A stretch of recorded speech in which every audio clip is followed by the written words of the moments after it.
السلام علیکم ورحمۃ اللہ وبرکاتہ۔ انسان کی کچھ نیکیاں زمین پر نہیں رہتی، وہ آسمان کی طرف چپ چاپ سفر کر جاتی ہیں۔ نہ ان میں کیمرے کا رول ہوتا ہے، نہ نام کی تختی، نہ لوگوں کی واہ واہ۔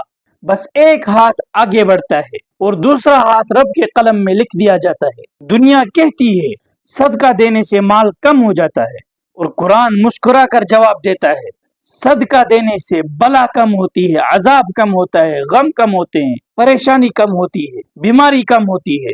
مگر سب سے بڑا مقام اس نیکی کا ہے جو نہ دکھائی دے، نہ سنائی دے، نہ کسی کو بتائی جائے، صرف اللہ کو نظر آئے۔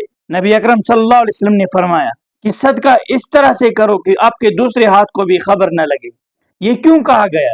جب نیکی خاموشی میں ڈلتی ہے تو ریاکاری کو سانس نہیں ملتی اور اجر کو حد نہیں ملتی۔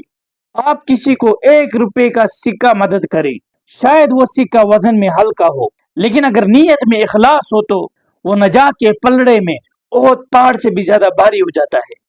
کبھی کبھی ایک روٹی ایک آنسو صاف کر دیتی ہے، اور ایک آنسو جنت کے دروازے کو کھول دیتا ہے۔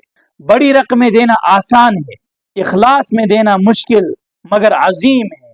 تو اپنی نیکیوں کو کبھی کبھی پوشیدہ رکھیں، کیونکہ قیامت کے دن جو آپ کے اوپر سایہ بنے گا وہ آپ کا اخلاص ہوگا، آپ کا نام نہیں، آپ کا سٹیٹس نہیں۔ جب اعمال نامہ کھلے گا بندہ حیران ہوگا اور آواز آئے گی، یہ تیرا وہ صدقہ جو تو کبھی دے کر بھول گیا تھا مگر تیرا رب نہیں بولا۔ یہی صدقہ اس دن آپ کے لیے جنت کا دروازہ کھول سکتا ہے، یہی صدقہ آپ کی نجات کا ذریعہ بن سکتا ہے، مگر بشرطے کہ اس میں اخلاص ہو، اللہ کے لیے ہو، اس میں دکھاوا نہ ہو۔ اگر اس میں اخلاص ہوگا تو یہ 1 روپے کا صدقہ بھی آپ کے لیے جنت کا دروازہ کھول سکتا ہے۔ اللہ تعالی ہمیں بھی ہر چیز اخلاص کے ساتھ کرنے کی توفیق نصیب فرمائے۔